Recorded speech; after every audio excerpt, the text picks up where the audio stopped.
We always love to hear from our viewers. This story arrived by email. I actually haven't had a chance to look it over yet. Let's discover it together. Payphones have nearly become extinct in this day and age, gone the way of VHS tapes and keeping your dinner to yourself rather than sharing it via social media with thousands of others. So when you see one of these rare structures from a simpler past, most often worn away by elements and stained with graffiti and dirty advertisements, you often think, who, bar homeless people checking for change or drug dealers, use them anymore? I was walking home from finishing shift at a budget version of a KFC when I noticed it. I'd taken that same route home most days for the last 3 years and never even registered it being there. But on a slightly colder than usual night in September, as a misty rain started to blur the vision of my glasses, there it was. The solitary phone booth. Not a full-blown booth, of course, but one of the ones that hang on the wall or the pole. This one hung on the corner of a long abandoned service station. The plastic sign out front still declared gas to be $1.99 a gallon. The phone booth was not decorated with the hastily scribbled graffiti and curse words, but disheveled and enameled with black grime nonetheless. I started to walk on, unfazed by the outdated booth that I had passed unnoticed for years, until it rang. Why did I answer? I don't know. Call it man's innate curiosity, but something got the better of me. Who the heck was calling a random small-town payphone at 11:07 at night? It was one of those pre-recorded cold calls, likely. Or was it something far more bizarre? For a 22-year-old fried chicken shop worker, life wasn't all that exciting, so picking up the receiver to make a Tuesday night a little interesting, it was. Well, good evening, I answered cockily and confidently, just in case I struck it lucky, and it was one of those filthy chat-up lines. Crackling static, and maybe soft breathing, the connection was too bad to tell. I put the phone back in its cradle and turned away, heading to my one-bedroom flat. It rang again. Once more, I thought, I really had very little going on at home that night. Hello, Jamie speaking. How can I be of assistance on this dreary night? I answered. Oh, hi. Sorry about the last call. The signal is really bad here. A girl. A British girl from the sound of it. What sounded like a cute British girl. No problem. So, what's up? I said for some reason, my internal voice reminding me why I'm single. Oh, nothing much. I'm bored. You said your name was Jamie, right? I'm Charlotte. Great to meet you. Well, not really meet, but great to talk to you.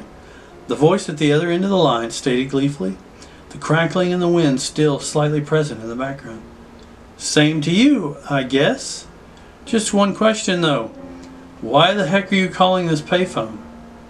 Oh, silly me. Here I am just bursting into conversation.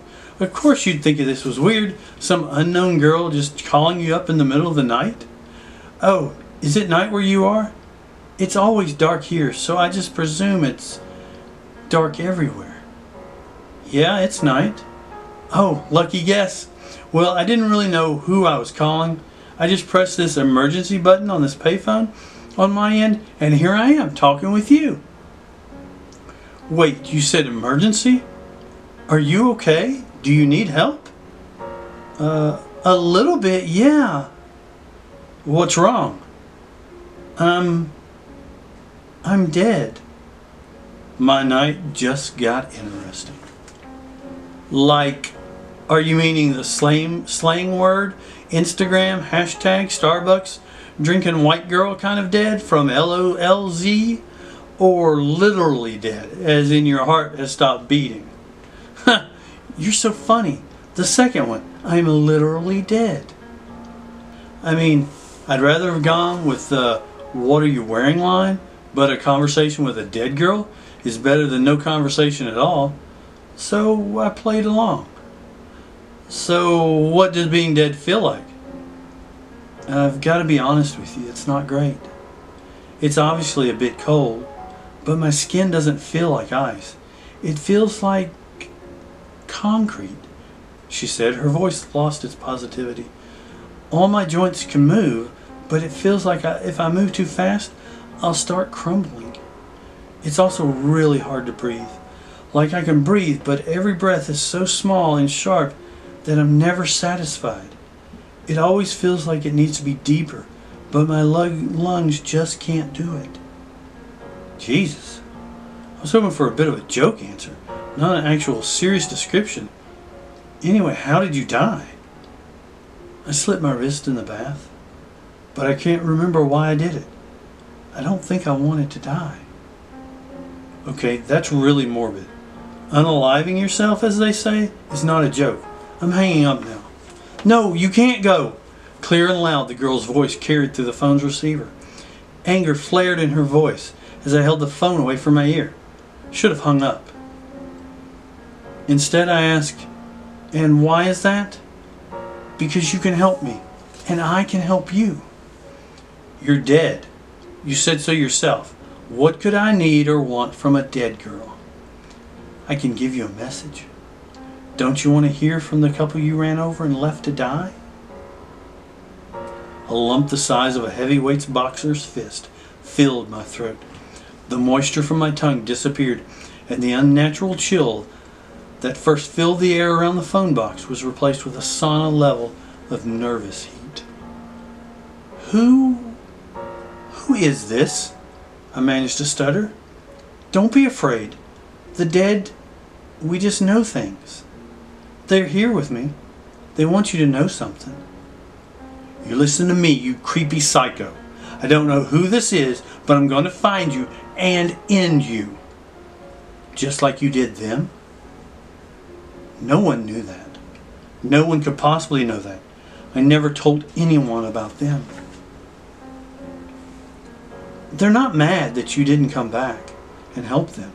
They know you were scared, and you've been sad ever since. But they've got a secret. One to help you be happy again, Jamie. That's what you want, isn't it? To be happy? To not work late nights in a greasy chicken place, bored out of your mind, only to return home and fall asleep thinking of what you did?" I wanted so hard to put that phone down then, to run, to hide. But as frozen as I was with fear, the curiosity grew in me. What if I really was in contact with the beyond? What if this mysterious phone booth that seemingly appeared from nowhere did connect me with the other side? And if the dead did have the power to contact the living, what secrets could they bestow upon me? "Where are you? Can we meet face to face and talk?" "You wouldn't like it here, Jamie. It's awfully cold and doesn't really make sense whatsoever.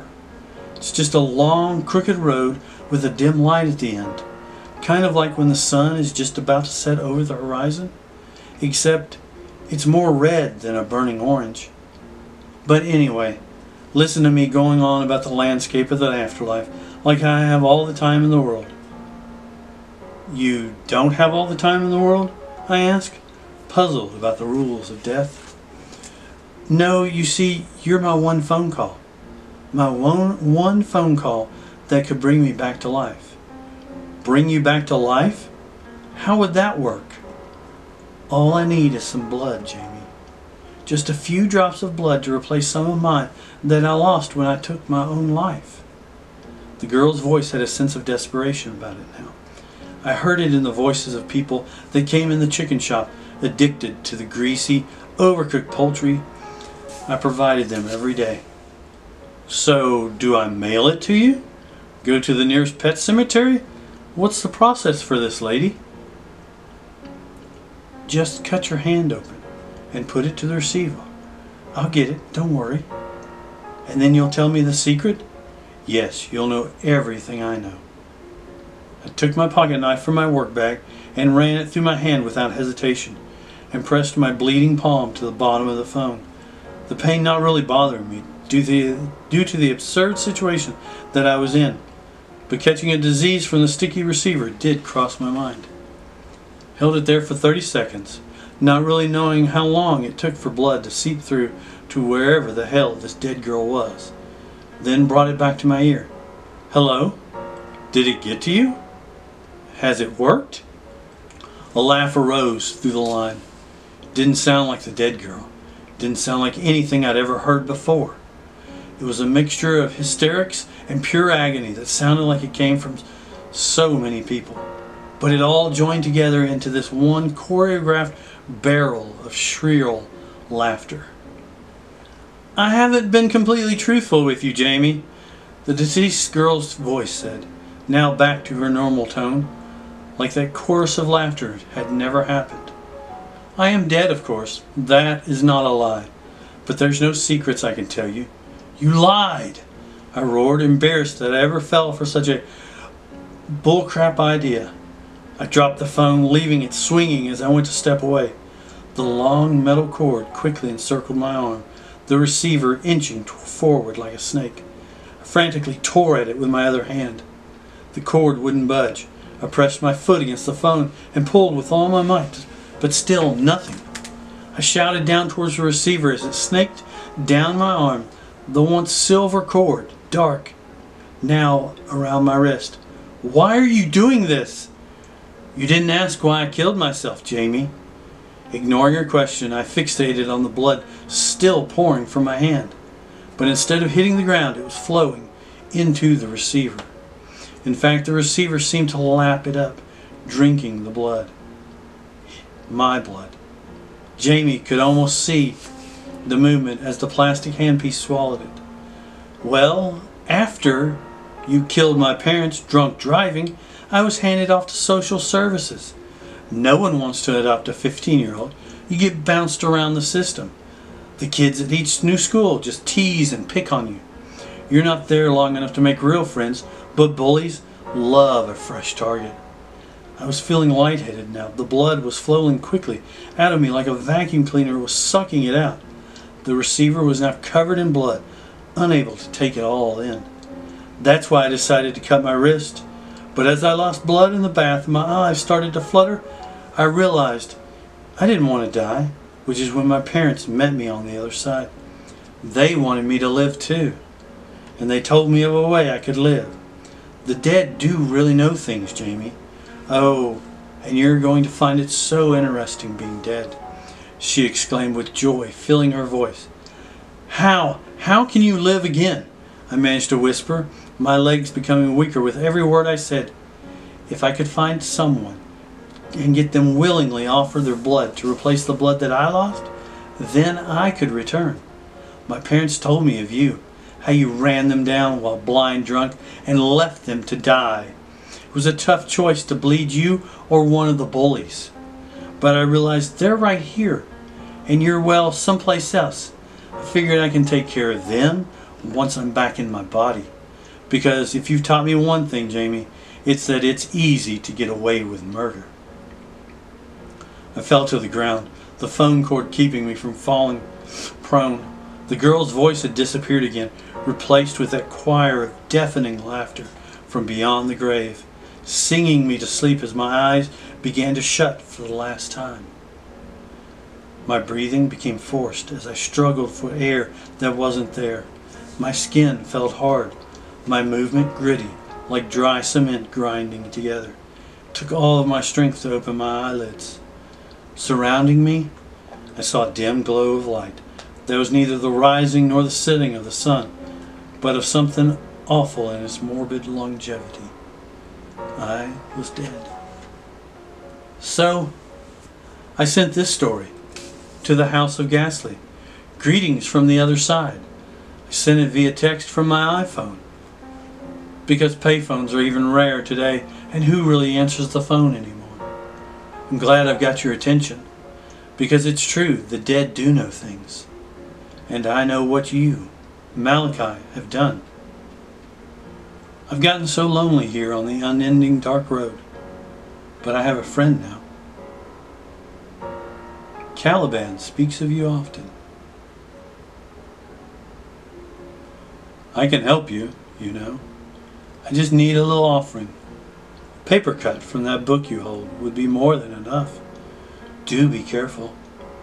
Remember, we have nothing but time. The Phone Call by Jamie Carson. Adapted here by Tom Brown. Caliban. I believe that chapter's ended.